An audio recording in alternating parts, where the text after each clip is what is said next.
Time now for Inside Utah Politics. Thanks so much for joining us. I'm Glenn Mills. It's time to go inside Utah politics, and we do begin this morning with Salt Lake Tribune columnist Robert Gerke. Robert, always glad to have you on the show. Thanks for being here. Yeah, happy to be it. You're getting into some interesting cases over the last week. Let's start with medical marijuana and an Ogden firefighter. You go in great detail outlining the case and taking a look at all of the different angles. What's at the center of this? So at the center of it, I guess, is something that we kind of anticipated for a long time, and that is when these first responders have medical marijuana cards, does that square with the departmental policy? And so Ogden City, this firefighter, Levi Coleman, got his medical marijuana card in June of this year as a result of some back pain that he'd had for a long time. And in September, in August, I'm sorry, the city enacted this new policy that requires officers, firefighters to let their bosses know if they're taking any substances that might impair their judgment. Coleman complied with the policy and was a short time later put on unpaid leave. Since the 1st of September, he's been burning vacation time and sick leave and not getting paid to do this job that he's been hired to do. So he sued the city to get his to be put back on the force, basically, to be put back in service. And so there's some negotiations going on right now. This is, from all indications, the first such case in the country. Actually, the head of the firefighters union told me that they haven't seen this anywhere else. And so it's sort of a landmark case. They're trying to work it out. 3 other Ogden firefighters had relinquished their cards voluntarily. And I was also told that some unified firefighters had relinquished their cards in accordance with this policy. Yeah, so definitely not the first one. So much to dig into here. Let's start with something you alluded to, a potential settlement. Do you see this case going through the courts, or are they going to reach an agreement? You know, I think eventually they're going to reach an agreement. The legislature is stepping into this to make clear that they wanted to protect public employees from, adverse actions in the workplace as a result of having a medical marijuana card. Now the city says, well, it's not that he's using the drug, it's a medicine.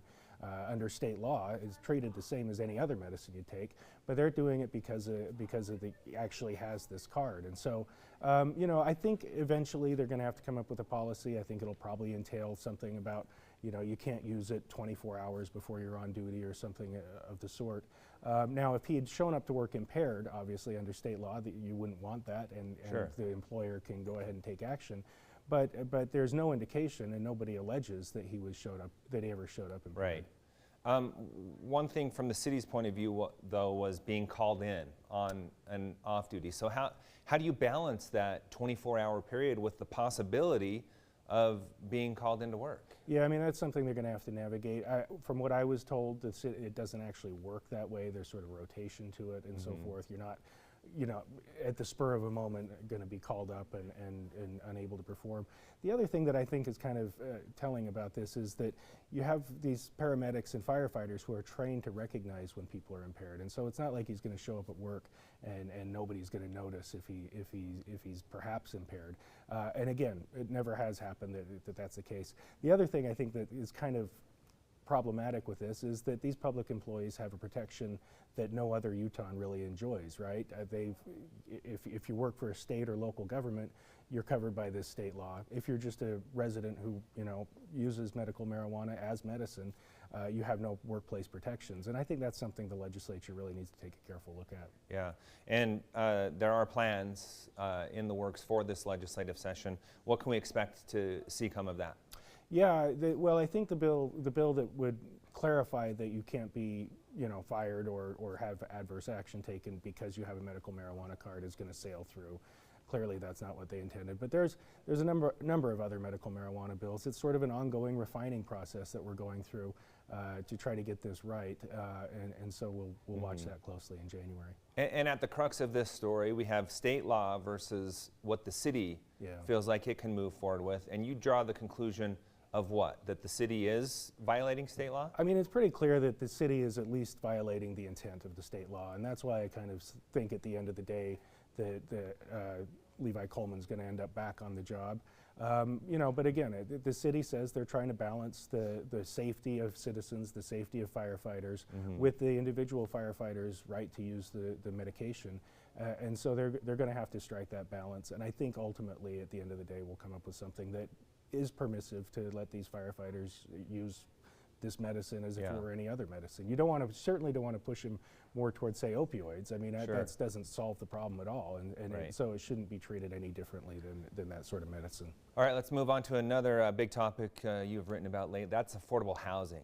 We saw the governor's proposal, and you like what you see from that proposal. Talk about why. Yeah, I mean, I think this was really encouraging. We've talked a long time about the tight housing market, the soaring home prices, and then homelessness. I mean, you know, it seems sort of common sense, but I think that the solution to homelessness is more homes and getting people in homes and getting people in homes with the support that they need to keep them there. So the governor actually came up with a very aggressive proposal, about $128 million going toward supportive housing, and this is really critical, because in about 95% of the cases, when you get somebody into one of these homes and give them the support they need, whether it's mental health support, behavioral health support, or the like, they stay in these homes and they get back on a path where they're not constantly in and out of housing and back on the street. Right. So it really is the long-term solution, the only long-term solution to the problem. It's about $128 million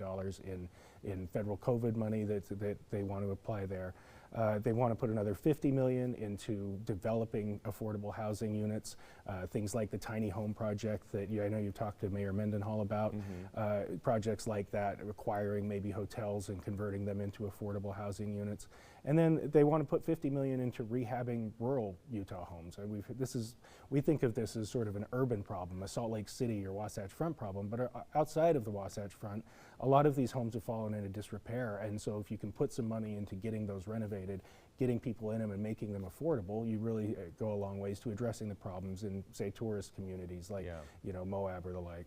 And when you take a look at some of these options you mentioned, it's really about doing things differently, maybe the way we haven't done before. Is that what we really need to look at here? Yeah, I mean, I think it's a scope, certainly, that it's a size of commitment that we haven't seen before. And I think, you know, when you talk to the advocates, you talk to people with the Housing Coalition, you talk to people who have worked on these issues for a long time, they're really encouraged to see this recommendation, and we have to emphasize that this is just a recommendation, and it will ultimately be up to the legislature to decide whether that much goes there and where else it might go.